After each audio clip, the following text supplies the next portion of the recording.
فرماتے ہیں کہ میں ایک قبرستان سے گزرا، میں نے ایک قبر کھودنے والے کو دیکھا کہ وہ اللہ تعالیٰ کا ورد کر رہا تھا، لیکن اس سے پہلے لوگوں نے اسے دیکھا کہ وہ نشہ کرتا تھا، شراب پیتا تھا، کبھی نالیوں میں پڑا ہے تو کبھی قبر کھود کے قبرستان میں کہیں گرا ہوا ہے، کہیں کسی قبر میں لیٹا ہوا ہے۔ لیکن اس دن جب میں گزرا تو میں نے اسے دیکھا کہ وہ اللہ تعالیٰ کا ورد کر رہا تھا، اللہ اللہ کر رہا تھا۔ میں نے اسے اپنے قریب بلایا، میں نے کہا ادھر آ، ذرا ایک مجھے بات بتا کہ ابھی تک تو نشہ کرتا تھا اور اتنی جلدی تیرے اندر یہ تبدیلی کیسے آئی، آج اللہ تعالیٰ کا ورد کر رہا ہے؟ تو وہ کہنے لگا حضور میں ایک بات سے میں نے سبق حاصل کر لیا اور میں اللہ تعالیٰ کا فرما بردار بندہ بن گیا، اور اتنا سچا اتنا پکا کہ اب میری ایک ٹائم کی بھی نماز نہیں چھوٹتی۔ مسلم بن عقیل فرماتے ہیں وہ ایسا کون سا واقعہ تیرے ساتھ پیش آیا کہ جو تو اتنا سچا پکا اللہ تعالیٰ کا فرما بردار بندہ بن گیا، نمازی بن گیا اور اللہ تعالیٰ کا ورد کر رہا ہے؟ وہ کہنے لگا حضور ایک مرتبہ میں قبر کھود رہا تھا اور میں نے 3 قبریں کھودیں۔ 3 قبروں کو کھودنے کے بعد میں آرام کرنے لگا، اتنی دیر میں نے دیکھا کہ فرشتوں کی ٹولی اتری، فرشتے زمین پر آئے اور قبروں کے پاس کھڑے ہو گئے۔ ان میں جو ایک ہیڈ فرشتہ تھا، جو بڑا فرشتہ تھا عہدے میں، تو اس کے ہاتھ میں رجسٹر تھا اور وہ اور فرشتوں کو بتا رہا تھا کہ یہ جو قبر ہے پہلی والی، یہ ایک اللہ تعالیٰ کے نیک بندے کی قبر ہے، اور اس قبر کو نیچے سے 12 کوس لمبی کر دینا، ایسی کر دینا کہ اس میں جو مردہ دفن ہو اس کو کوئی تکلیف نہ ہو، یہ اللہ تعالیٰ کا نیک بندہ اس میں آئے گا۔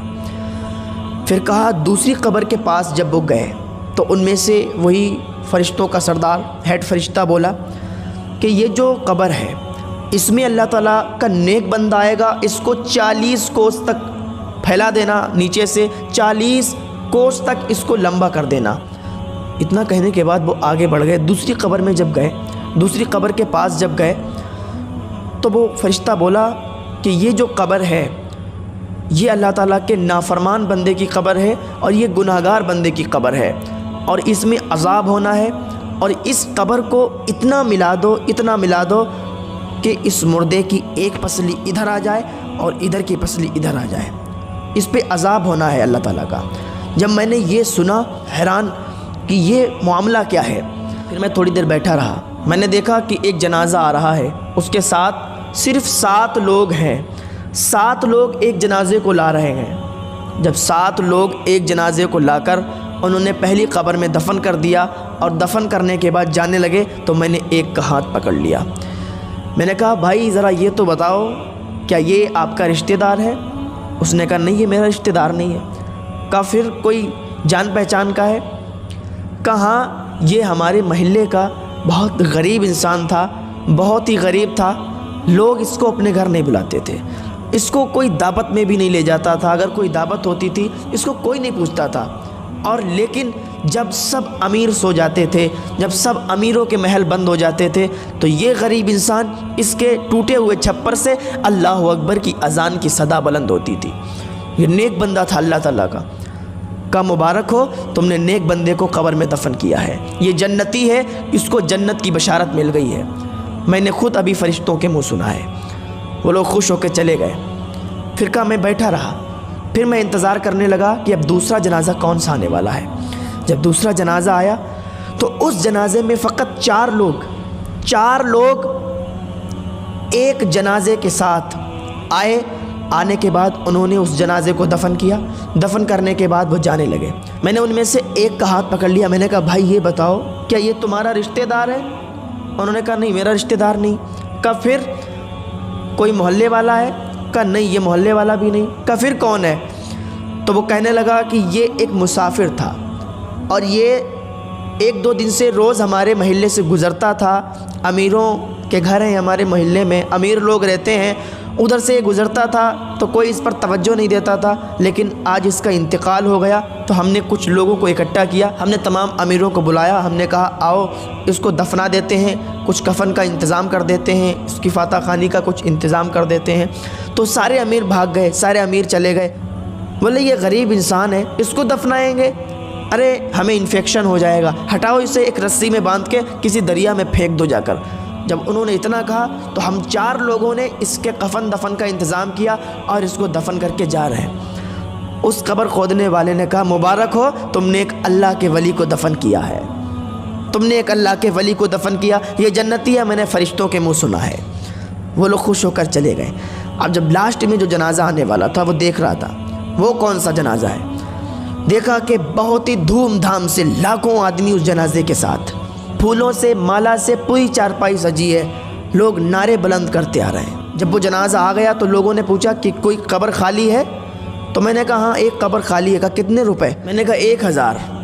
تو ان امیروں نے 1000 روپے لے کر اور میرے منہ پر مار دیے، بولے دور ہٹ جا، اب یہاں امیر کا جنازہ ہے، امیر کو دفن کرنے والے ہیں، تو ہٹ، یہاں سے انفیکشن پھیلا رہا ہے۔ بولے میں ہٹ گیا دور۔ جب انہوں نے دفن کر دیا جنازے کو، اس مردے کو دفنا دیا تو مٹی کم پڑ گئی، پھر مٹی باہر سے آئی، مول خرید کے منگائی گئی اور اس کی قبر کو اور اونچا کر دیا گیا۔ اور میں دیکھ رہا تھا اور میں سوچ رہا تھا کہ فرشتوں نے کہا تھا کہ جو تیسرا انسان اس میں آئے گا اس کی قبر میں عذاب ہوگا۔ میں یہ سوچ کر بڑا افسوس کر رہا تھا۔ پھر جب وہ جانے لگے ان میں سے میں نے ایک کا ہاتھ پکڑ لیا، میں نے کہا بھائی ایک بات بتاؤ، یہ تمہارا رشتہ دار ہے؟ اس نے کہا نہیں رشتہ۔ اب ایک بات سنیے، جب آدمی غریب ہوتا ہے، جب انسان غریب ہوتا ہے تو اس کے رشتہ دار بھی اسے بھول جاتے ہیں، اور جب انسان مالدار ہو جاتا ہے تو جو رشتہ دار نہیں بھی ہوتے ہیں وہ بھی کہنے لگتے ہیں کہ ہم تمہارے رشتہ دار ہیں۔ جب انسان غریب ہوتا ہے تو اسے پیسے دینے والا کوئی نہیں ہوتا ہے، اس کو اگر وہ کسی سے ادھار بھی مانگ لے تو اس کو کوئی نہیں دیتا، لیکن انسان اگر مالدار ہے تو مالدار ہی مالدار کو دیتا ہے۔ آج کل غریب کا کوئی نہیں ہے۔ تو وہ کہنے لگا کہ آپ اس کو جانتے ہو؟ اس نے کہا نہیں ہم تو نہیں جانتے۔ کہا بھائی ایک بات بتائیں تو ناراض تو نہیں ہو گئے؟ تو اس نے کہا بتاؤ ہم کیوں ناراض ہوں گے، نہ تو ہمارا کوئی رشتہ دار ہے، نہ تو ہمارا کوئی خاندانی ہے، ایک امیر شخص کی بیوی کا جنازہ ہے، ہم تو شریک ہو گئے، ہم تو مٹی دینے کے لیے چلے آئے۔ کہا سنو، میں نے فرشتوں کے منہ سنا ہے کہ اس قبر میں جو دفن ہونے والا ہے اس پر عذاب ہونے والا ہے اللہ تعالیٰ کا۔ یہاں تو تم نے اس کو مٹی سے اوپر تک بہت بڑی قبر بنا دی، پھولوں کے مالا چڑھا دیے، پانی چھڑک دیا، لیکن قبر میں اس پر عذاب ہو رہا ہے۔ اس قبر کھودنے والے نے کہا یہ بتاؤ اس کے معاملات کیا تھے، کون سی ایسی وجہ تھی کہ جس کی وجہ سے آج یہ قبر میں عذاب کی مستحق ہے، آج اس کی قبر میں عذاب ہو رہا ہے؟ تو وہ کہنے لگا بھائی بات یہ ہے کہ یہ سب سے امیر، شہر کے سب سے امیر کی بیوی تھی، محلے کی غریب بچیاں اس کے دروازے پر اگر آتی تھیں اور کہتی تھیں کہ چلو آج ہم نے حضور کی محفل سجائی ہے، آج ہم نے ظہر کے بعد یا عصر کے بعد ہم نے حضور کی محفل سجائی ہے، چلیے ہمارے گھر، آپ امیر گھر کی بہو ہیں، آپ ہمارے گھر آئیں گی، ہماری عزت میں اور 4 چاند لگ جائیں گے۔ تو یہ کہا کرتی تھی، تھپڑ مار کے کہا کرتی تھی کہ نکل جاؤ، ہم تمہارے گھر پہ آئیں گے، ہم اتنے امیر ہیں، تمہارے گھر پہ جا کر ہم انفیکشن ہمیں ہو جائے گا، ہمیں یہ ہو جائے گا وہ ہو جائے گا۔ تو وہ غریب بچیاں مایوس ہو کر واپس لوٹ جایا کرتی تھی۔ جب یہ بازار جاتی تھی تو اچھے لباس میں بال کھول کر بازار میں جاتی تھی، جب کوئی نیا لباس آتا تھا، نیا کپڑا آتا تھا، سب سے پہلے خرید کر بازار میں لوگوں کو دکھایا کرتی تھی۔ کوئی نئی چپل آتی تھی، سب سے پہلے خرید کے غریبوں کے سامنے دکھاتی تھی کہ ہم نے یہ پہنا، ہم نے یہ کیا، ہم اتنے امیر ہیں، اپنی امیری کو لوگوں کے سامنے ظاہر کرتی تھی، لیکن اس کو یہ نہیں معلوم کہ غریبوں پر اس کا کیا اثر پڑتا تھا، اور اس کی یہی حرکت تھی۔ اور ایک بات سن لیں، ایک عورت 4 مردوں کو جہنم میں لے کر جائے گی۔ ایک بات کان کھول کر سن لیں، ایک عورت 4 مردوں کو جہنم میں لے کر جائے گی۔ اب آپ کا سوال ہوگا کہ وہ کیسے؟ تو سنو، ایک عورت سب سے پہلے جب عورت گناہگار ہوگی تو وہ 4 مردوں کو گنائے گی اور 4 مردوں کو وہاں سزا دلوائے گی۔ تو وہ کہے گی، سب سے پہلے اپنے باپ کو بلائے گی، سب سے پہلے اس کے باپ کو بلایا جائے گا، پوچھا جائے گا کہ تم نے اس کو کیوں نہیں منع کیا؟ جب یہ بالوں کو کھول کر آوارہ کی طرح پھرتی تھی، گھومتی تھی، گلی محلوں میں سب کے گھروں پہ جایا کرتی تھی، راستوں میں موبائل پر بات کرتے ہوئے ادھر سے ادھر جب گناہ کا کام کرتی تھی تو تم نے کیوں نہیں روکا؟ چھوٹے چھوٹے کپڑے پہنتی تھی تو تم نے کیوں نہیں روکا؟ تو اس وجہ سے اس کا باپ پکڑا جائے گا، پھر اس کے بھائی کو بلایا جائے گا اور کہا جائے گا کہ تم نے اس کو کیوں نہیں روکا؟ تمہاری بہن بال کھول کر، سر پر دوپٹہ نہیں، بدن پر پورے کپڑے نہیں، اور آوارہ کی طرح روڈوں پر گلی محلوں میں گھومتی تھی، تم نے کیوں نہیں منع کیا؟ اس وجہ سے بھائی بھی پکڑا جائے گا۔ پھر اس کے شوہر کو بلایا جائے گا کہ تمہاری تو بیوی تھی, تمہاری تو شریک حیات تھی, تم نے اسے کیوں نہیں منع کیا؟ جب یہ آواراؤں کی طرح گھومتی تھی, بال کھلے, سر پہ دوپٹہ نہیں, لوگوں سے مل رہی, بازار میں ٹہل رہی, فون پر کسی سے باتیں کر رہی, لیکن تم نے منع نہیں کیا. اس کی وجہ سے اس کا شوہر بھی پکڑا جائے گا, پھر بلایا جائے گا اس کے بیٹے کو, سب سے پہلے باپ کو, پھر باپ کے لڑکے کو یعنی اس کے بھائی کو, پھر اس کے شوہر کو, پھر اس کے بیٹے کو. بیٹے سے کہا جائے گا کہ تم نے کیوں نہیں منع کیا؟ تمہاری تو ماں تھی, تمہارا تو حق تھا منع کرنے کا, کہ ماں کہاں جا رہی ہو, بال کھول کر بازار جا رہی ہو. آج کل اتنی بے حیائی ہو گئی ہے کہ امیر گھروں کی بچیاں, امیر گھروں کی عورتیں آواراؤں کی طرح گھومتی ہیں, بدن پر پورے کپڑے نہیں, سر پر دوپٹہ نہیں, اور آوارہ کی طرح باہر گھوم رہی ہیں. حساب لیا جائے گا, حساب. کل میدان محشر میں پتہ چلے گا کہ یہ ہم لوگ بتاتے بتاتے تھک گئے, یہ ہماری ذمہ داری ہے کہ آپ کو بتایا جائے, لیکن ہم لوگ بتاتے, آپ لوگ عمل نہیں کرتے. ہم بتائیں, آپ عمل نہ کریں تو ہماری پکڑ نہیں ہے.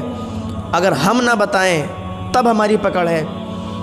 تم تو کہہ دو گے کہ ہمیں بتانے والا کوئی نہیں آیا. وہاں پوچھا جائے گا کہ تمہیں بتانے والا کوئی نہیں تھا, تو اس وقت ہم بھی وہاں گواہی دے سکتے ہیں, ہاں ہم نے بتایا تھا. وہ انسان کہنے لگا کہ آج اس پر جو عذاب کا سبب بنا ہے, آج جو اس پر عذاب ہو رہا ہے, وہ اس کی کرتوتیں ہیں. یہ امیر بن کے غریبوں کو بہت گرا ہوا انسان سمجھتی تھی, اور اسی کی وجہ سے, اس کے تکبر کی وجہ سے آج اسے اس کی قبر میں عذاب ہو رہا ہے. اللہ تعالی ہم کو تکبر جیسی بیماری سے محفوظ فرمائے, غرور گھمنڈ جیسی بیماری سے محفوظ فرمائے. اللہ تعالی ہم سب کو نیک عمل کرنے کی توفیق عطا فرمائے.